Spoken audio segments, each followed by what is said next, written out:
Greetings and salutations. It's I, your proverbial boy Jeffy, here in Paris, France. It's a little quick weekend trip, no big deal. I'm actually speaking at the RSD Euro Summit here. Next week, I'm going to be in Dallas, Texas. I'm doing a free event there as well. And at this event, I'm going to be revealing some of the fundamental ideas for my upcoming program, Charisma Mastery. Yes, it's finally happening. So this is going to be a free event. So if you ever wanted to meet me, ask me a question, or perhaps touch me, whatever, it's going to be your chance. So check out the link in the description below, and hopefully I will see you there. So, to me, today's video is a very, very important one, and the topic is social intelligence. And myself, Julian, Tyler, Max, believe it or not, this is all something that we struggled with a great deal when we first started out. So as such, I have a lot to say about the topic.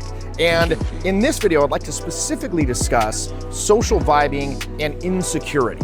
And this is going to be a very focused but very important piece of the overall puzzle.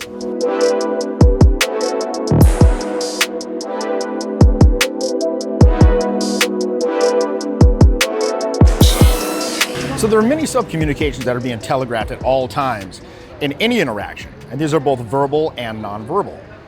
Social interactions have features and customs that, I suppose, are designed to make them more pleasant. As social animals, humans, we got the unique attribute of actually enjoying socializing just for the sake of socializing. In other words, we socially vibe.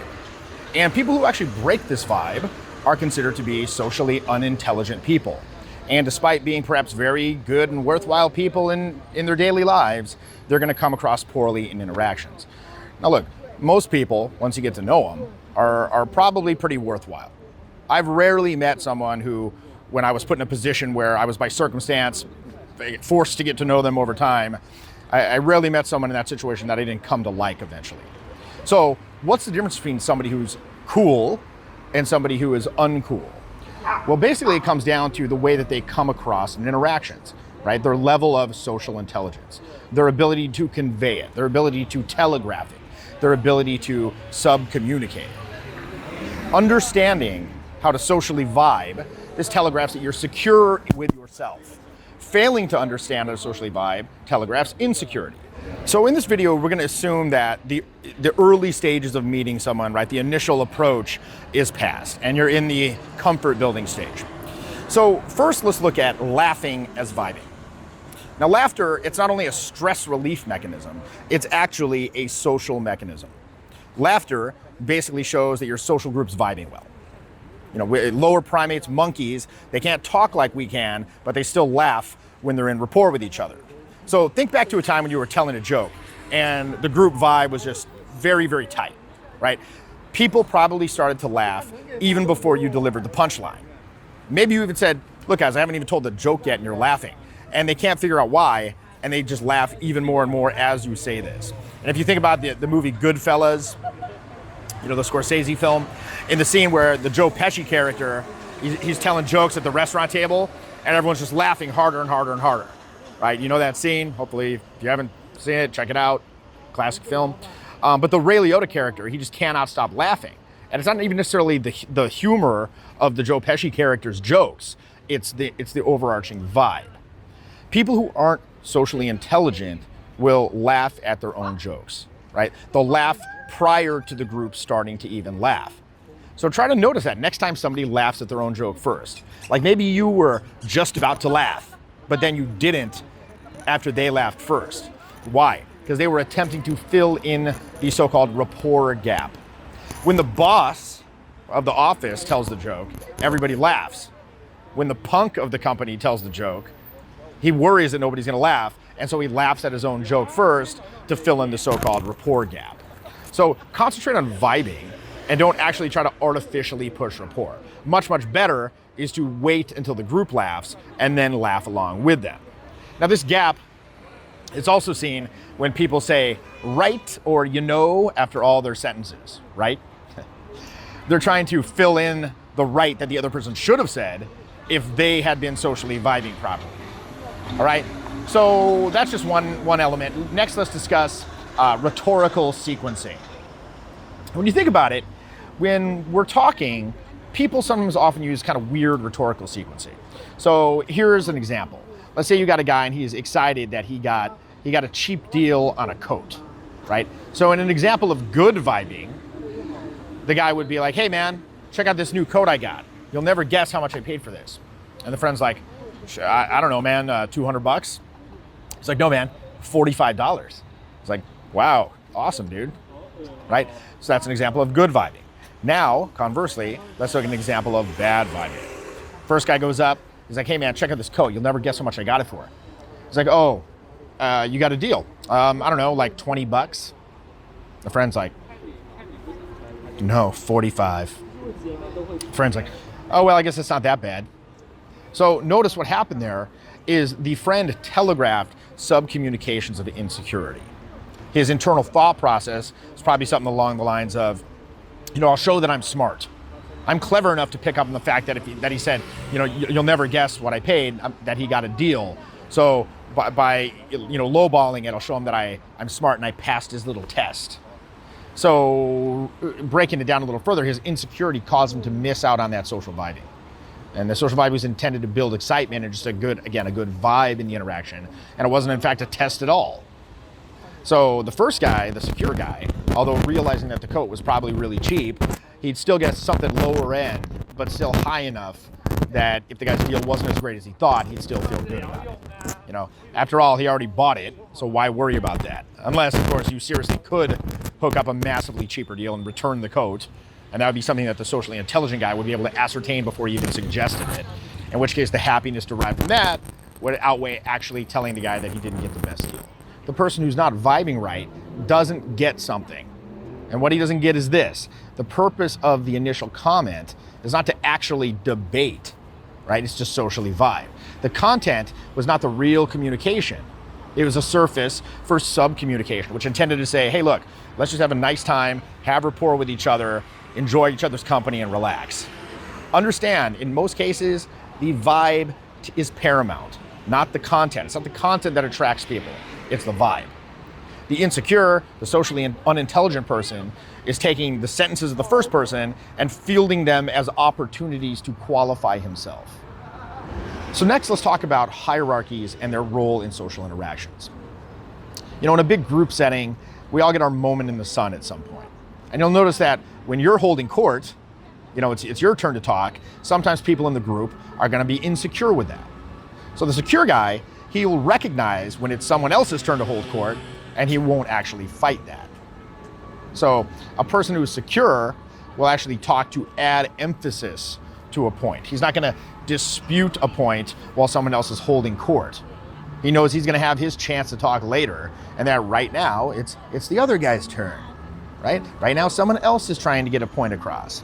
So people who are insecure, you'll notice they'll constantly dispute points whenever they see the opening.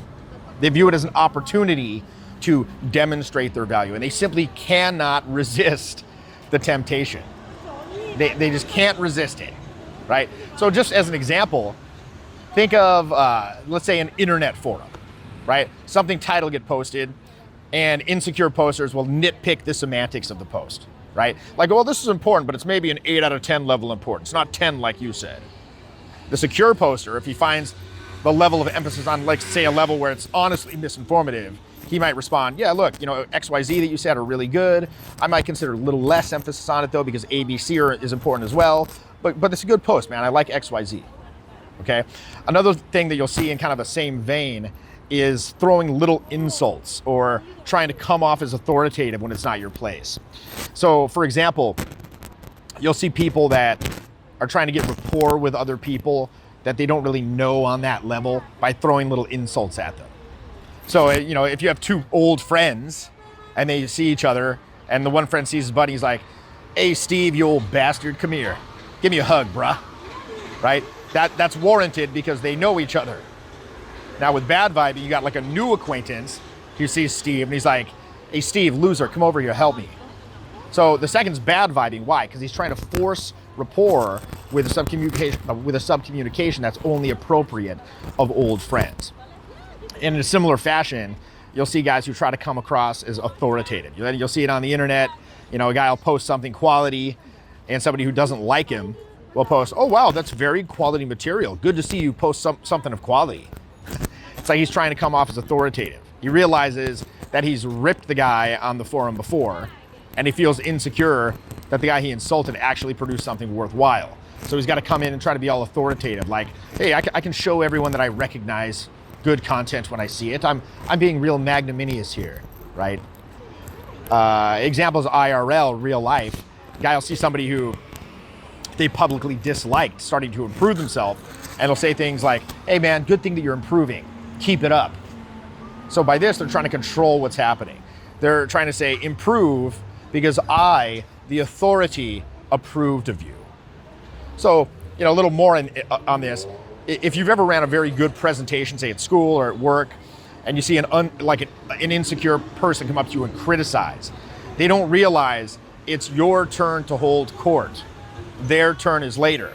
So what do? They throw little insults at you. Like they always got to offer advice on how you could have improved it. They just can't be like, hey, good job, man. They got to nitpick little subtleties. They just can't say, hey, that was awesome. They got to go first give their 2 cents on where you messed it up. But it was good, right? But it was good, but you could have improved. Now, finally, and perhaps most importantly, let's look at the idea that a good social interaction will have vibing as the presupposition, right? It's not discussing an issue. And this is one that I notice a lot of people simply do not get. When socializing, a good vibe will be set when the reason for being there is simply to enjoy each other's company. But sometimes a bad vibe can be set when the presupposition is that you're there for some specific purpose. And look, of course, there's nothing wrong with purpose, okay? It has a place, and more of my daily interactions have a purpose than those that are simply to socially vibe, right? Like at work, or you're interacting with a cashier, et cetera, et cetera. However, having an understanding that putting a set purpose to an interaction will often stop a nice vibe from occurring, this can help in a situation where you're trying to get intimate with somebody who you just met. So insecure people will often latch onto a purpose for the conversation as a way of maintaining it. And they'll leave on a high note once that purpose is exhausted, once that conversational thread is exhausted. And this is a huge major cause of flaking, right? You maintained a conversation with someone, but the presupposition was that you were simply discussing an issue, right? You left on the high note, but you didn't realize that you were actually reinforcing to them that you're not socially compatible. So when you go to meet up again, she'll think, well, we really don't have much in common. We really don't have much more to talk about though. So I don't want to have nothing to talk about because that would make me feel uncomfortable. Clinging too strenuously to a particular topic can actually come across as insecure. So when you say to a friend, hey, let's go get a beer, the subtext is we're going to go out and we're going to socially vibe. You're not going to discuss a specific issue. No, you have a friendship. So look, like I said, coming to these realizations was something that really took my game to the next level back in the day, and that's why I feel it was important to share this video. So beyond that, I got some big news coming up surrounding the upcoming Charisma Mastery Program. I know you've been hearing me talk about this for a while, and within the next couple of weeks, I'm actually going to be dropping the trailer for this program that gives you the first look at what's contained therein. Now, I know charisma in the past, it's usually been thought of as something that you either have or you don't. But with this program, I want to change that perception. And one of the biggest issues that I see in my life coaching is that people can know all the techniques in the world, but there's something blocking them from executing and taking action, right? Something inside them is blocking their energy. And if we define charisma, quote unquote, as energy flow, then we can exercise the energies and we can increase the flow. But we got to make sure that nothing's impeding the flow in the first place. Remove the interference and the charisma will increase. And once we do that, we isolate the elements that contribute to the flow and exercise them separately before recombining them, right? Remove the obstacles, isolate the skills, exercise them separately, then put them back together in a more completely realized whole.